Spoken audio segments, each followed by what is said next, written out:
making something like Motown, you're a special dude, man. I tell people all the time, people talk about, well, you had all that talent in Detroit, everybody was right there, and all that. Yeah, we had all that talent, but they were all over the world, they probably got that much talent, or ratio-wise, but we had you.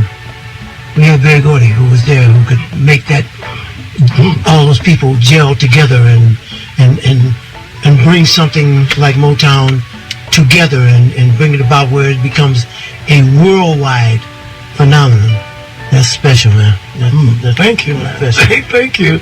Do you have anything out of the things that you've accomplished in your life that you would consider like the top thing? Well, most. It's hard to say most, I'm proud of so many things. I'm proud of you, Smokey, and all the people who from the beginning believed in me and had the courage to follow me down roads that didn't even exist. I mean, what were you thinking about? I mean, you were following this little cat who thought, I don't know what I thought, what you thought of me and what was going on. People that worked in the office, those people behind the scenes who worked, laughed, cried, lived and died to help make Motown legacy what it is today. I'm such a fortunate man, and I'm so grateful. You say, well, I borrowed this money, I'm going to start my own record company. Because back in the day, nobody was paying us. So you say, I'm going to start my own record company. And we're not going to just make black music. We're going to make music for the world. We're going to make music that everybody can enjoy. Some great beats and great stories. And that's what we're going to do. And that's what we set out to do. And we did it. We did it. And you've been on this crazy ride with me every step of the way. You were my first artist, my first writer. My first producer. You even wrote the company song, which kept our mission in focus. We called you the soul of Motown. Yeah, and you were. When you started Motown, that you wanted to make it like the assembly line at Ford Plant. Well, what made you think of that, man? Because I wanted a kid, every day I watched how a bare metal frame would roll down the assembly line and come off the other end, a brand new car. And I thought, what a great idea. Maybe I can do that same thing. Create a place where a kid off the street can walk in one door an unknown and go out another door a star. It was an assembly line. And that became my dream, man, to do that assembly line when I started the first Hitsville. Writers in one room, producers in another, in the studio going nonstop. It was a wonderful thought.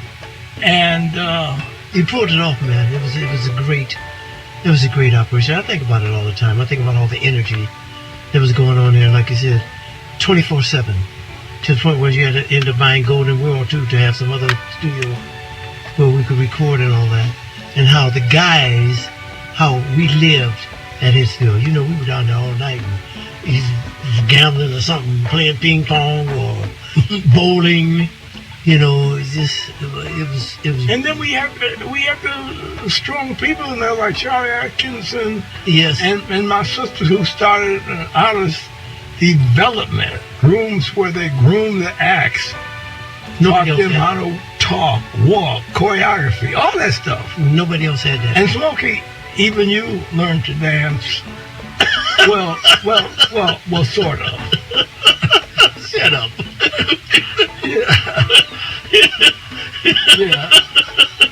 Yeah. Oh boy. Yeah. Wow.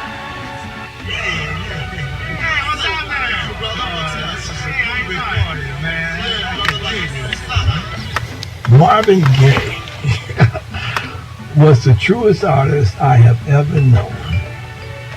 He could not not tell the truth about himself. He would tell it all. You know, whether he was protesting war and injustice, going through a divorce, or just wanting to get it on. He put his soul out there.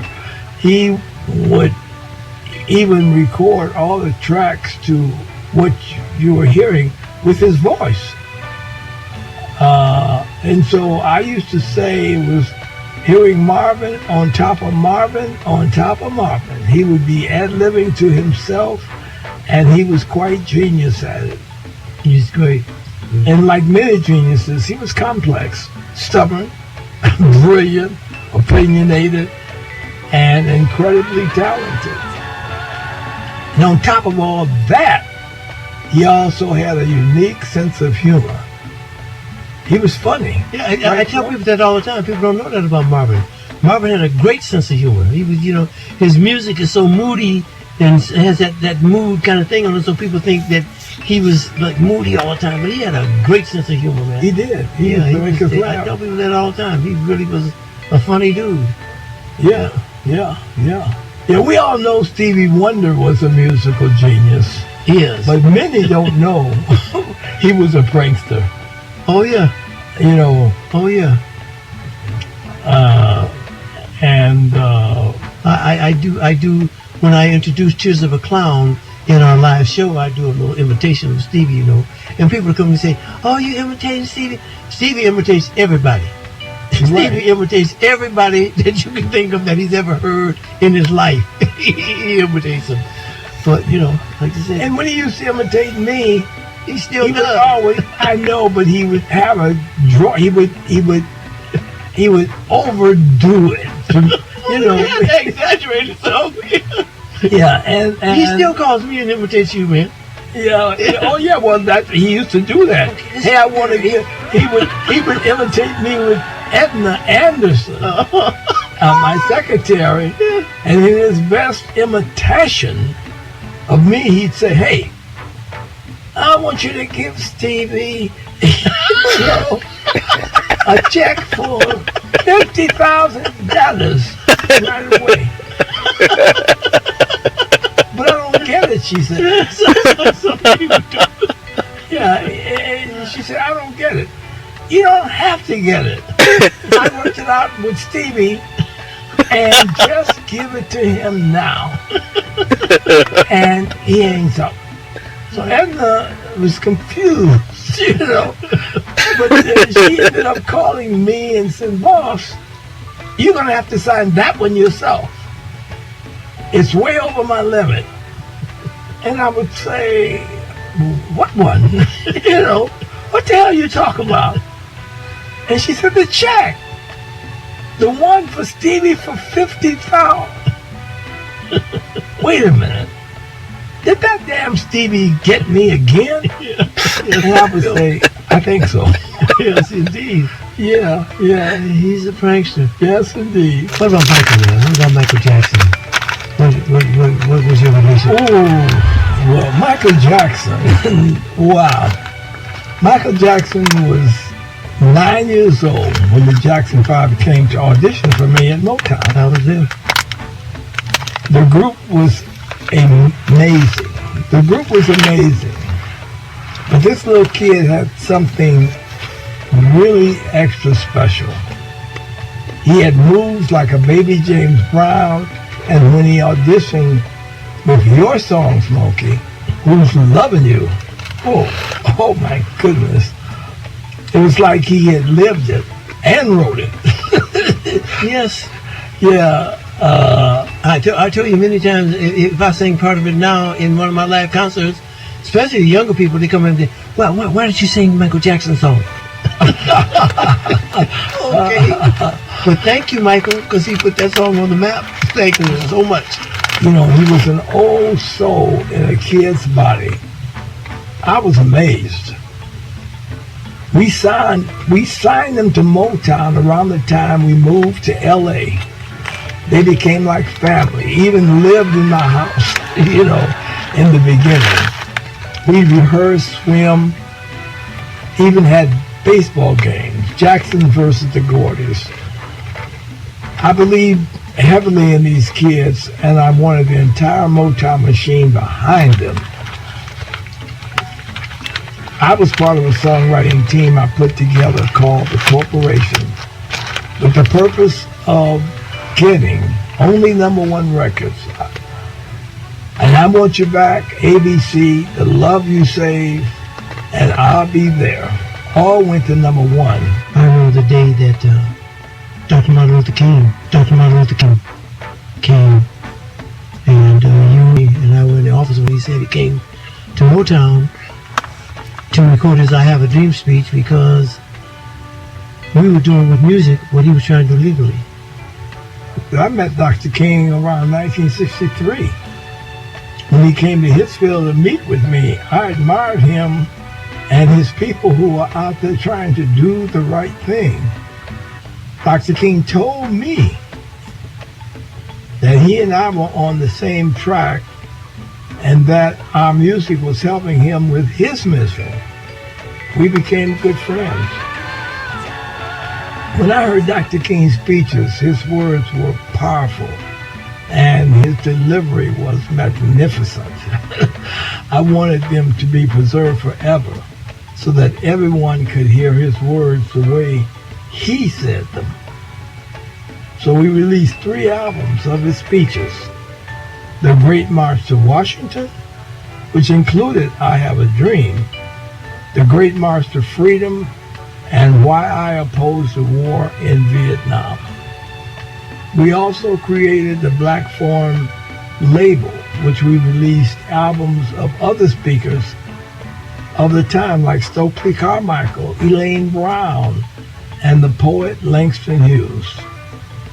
When I think back to the civil rights movement, I have so much respect and appreciation to the many brave people who were out there, black and white, who risked their lives for equal rights for all. I want to ask you, how important do you think Motown was to black radio, baby? It was everything. Back in the day, those cats were so colorful. They were entertainers on their own. I'm talking about the disc jockeys. And they played our music and got behind us long before the pop stations got on board. Guys like Magnificent Montague. Do you remember? Yeah, Montague. He'd play a record like 15 times in a row, and people were calling and complaining, "Don't play that again!" And he would, but it became so famous, him playing it that many with all of the people complaining. Cats like Jockey Jack Gibson. Jockey Jack Gibson, man, on Mickey's Monkey. Yeah. There's in the beginning of that, when I say, "All right, I want to know, is everybody ready?" And everybody's, and they say, "Yeah, Smokey." That's Jockey Jack. Oh, and what? Yeah, he's on Mickey's Monkey. That was his claim to fame. Every time I saw him after they said, "I'm on the record, man. I made the record sell." Yeah, exactly. Yeah, that's great. Yeah, that was Jockey on Mickey's Jack? Monkey, man. That was Jockey Jack? That was Jockey Jack. Yeah, Jockey Jack Gibson. Yeah, he was very famous. But then all those guys, Georgie Woods and Martha Jane McQueen. Yeah, driving, preaching, teaching, and so proud to help a young struggling black entrepreneur out of Detroit. That was me. And I'll always be grateful. Me too. Okay, man, let me ask you this. I know I got a couple in mind, but are there any artists that you can think of that you wish we could have signed at Motown and didn't? The one person that I can think of who's close to all of us, we've known her forever, that I wanted to come, but a damn well let her come, was Aretha. Well, of course, Aretha was Aretha, and I'm sure there was probably some of the people that I could have thought about. But when you have Marvin Gaye, Michael Jackson, Smokey Robinson, you can go on and, but when you have those caliber artists, it's hard to think of somebody else that you wanted to have. I mean, there were other great artists. There were many people, but when you got those kind of people, that everything and anything, you feel so blessed until you don't dare think of who else you might want. That's it.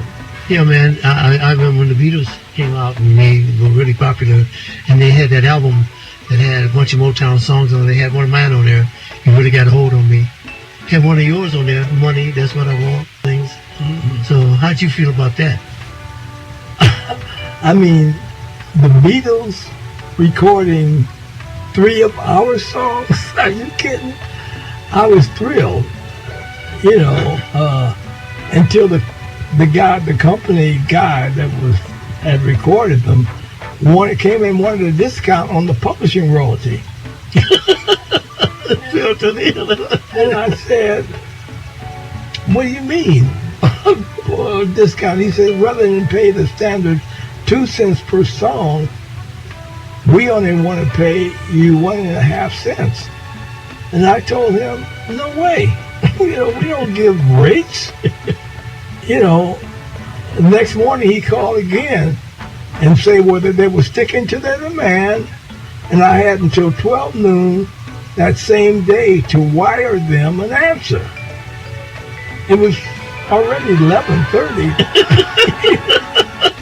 You know, and then I called in anybody I could find to help me in case I was off base. And everyone had a different opinion. Don't do it. You could lose a lot. Do it. It's done all the time. But my feeling was simple. Brian Epstein would never not use a great song just to save a half a cent. I'm holding out. And I did. Until about 2 minutes to 12, I gave in. I couldn't stand it.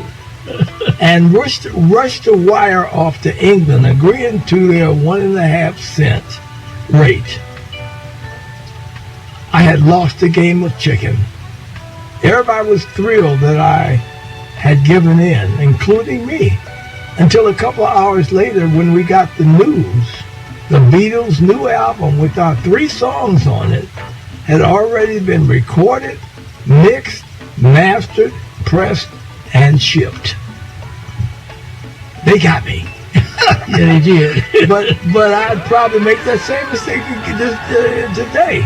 I learned that you should never out-negotiate yourself. A part of something is always better than all of nothing. I know people ask me this all the time. I want to ask you, when did you realize the influence that Motown had actually over the world? Well, you know, all that we accomplished still amazes me. Looking back, we were pretty ambitious. You know, in the early days, we called ourselves the sound of young America. And we believed it. My goal was always to make music for all people, blacks and whites, rich and the poor, cops and the robbers. And I guess we did. I always felt people were more alike than different, had the same feelings, wanted the same things. And as far as how big we got, that couldn't have happened without our incredible fans around the world who believed in us and supported us over the many years. And I just want to take this opportunity to say thank you to them from the bottom of my heart. Thank you all. Well, y'all, today has been a great day for me, and I hope y'all enjoyed this because you got a lot of great information, stuff that you didn't know, and you had it from the man himself, Berry Gordy. I saw the uniforms that the Temptations wore on stage, the very shoes that they danced in, and I think it's pretty incredible to have a facility that these great memories of the past have been enshrined in. And I think that, the world owes you a standing ovation for making sure that these things were preserved and are still being preserved. Well, thank you, Mojo. Thank you very much. We're speaking with Mrs. Esther Edwards, the sister of Berry Gordy and the founder of the Motown Museum. The world is indebted to you because you've single-handedly taken on the project of putting a museum together. When you first started putting this together, how did that come about, putting a museum together? Well, I want to say that I haven't quite done it single-handedly because there's some wonderful volunteers that help out in the museum. I couldn't do it otherwise, and we have a few very dedicated staff members. But the idea, the museum just kind of started evolving around me when the Motown headquarters moved out to California, and we moved from the building downtown on Woodward Avenue. Then the Hitsville USA house that had the recording studio had been operable, and the recording sessions were still going on 24 hours a day from 1959 to 1972. That house, Hitsville, USA, at 2648 West Grand Boulevard there, a little west of Henry Ford Hospital, became the Detroit branch office in 1972 when the headquarters moved to Hollywood, California. And I became I was senior vice president of the company, and so I stayed there and to oversee the Detroit operation. And people would just show up on the doorstep. They would come mostly from the foreign countries. And one day I looked out, and it was like the whole British Navy was out there, all these young men in white and with this accent, and they had just docked in Toledo and took a bus to come over to see where it all began. Where did Diana Ross, Stevie Wonder, and Smokey Robinson, Marvin Gaye, they called him, where they started, and they were just amazed. And it was just, and they treated it like it was a shrine, as did so many other visitors, mostly foreign visitors. And it was at that point I began to realize that, hey, maybe Motown made history. Maybe Detroit was had something else to be very proud of. And so, as I said, it just started evolving, and that gave me the idea, well, maybe we should display some of the artifacts and some of the gold records and some of the awards and some of the photos, so that if these people are going to hop the Atlantic Ocean or the Pacific Ocean to come to Detroit just to see us, as many of them said, then maybe we should have something for them to look at. And so that's how the museum started evolving. And because we were not a corporate project, we formed the Motown Museum Foundation, which is a 501c3 nonprofit, to try to make this museum happen so that we could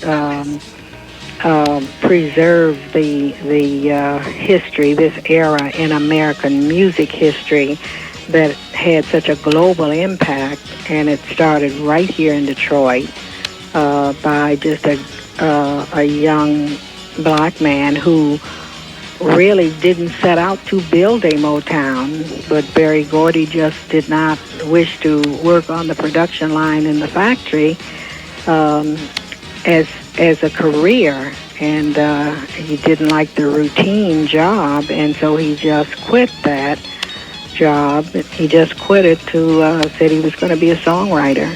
Well, he had almost given up his dream of being a boxer, because he'd hear about these $1 million gates and things like that, you see. So he just thought he'd be a songwriter, and he didn't know that was a great deal of money or anything like that.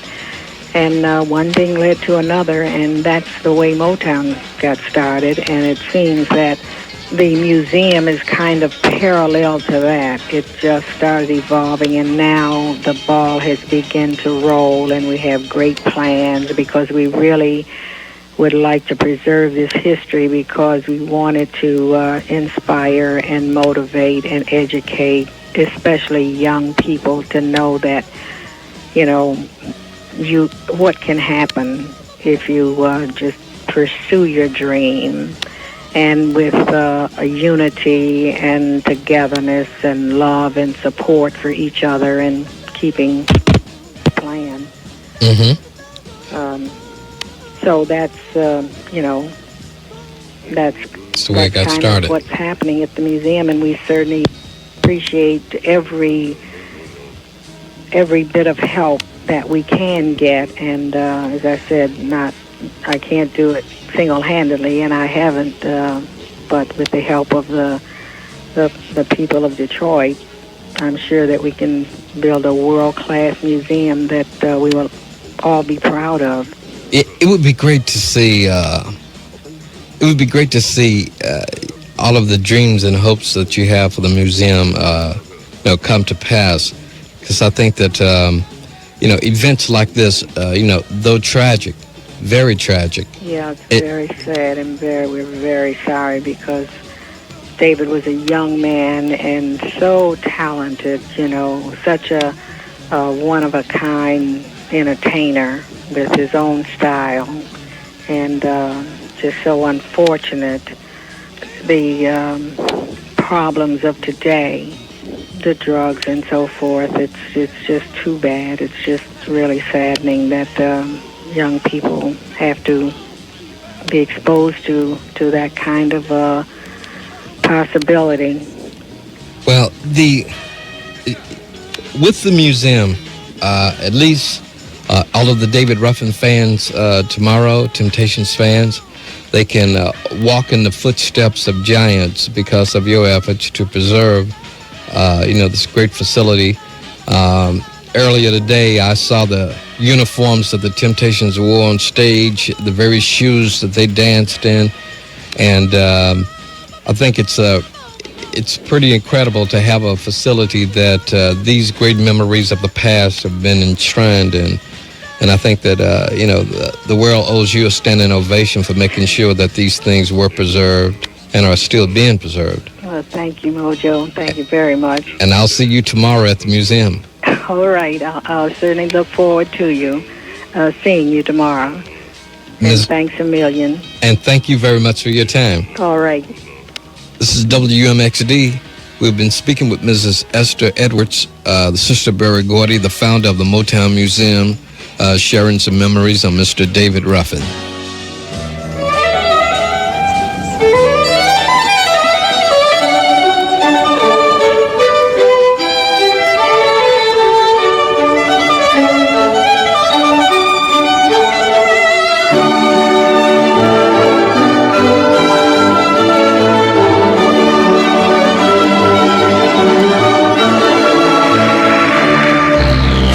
You're listening to Electrifying Mojo, Rare Moments.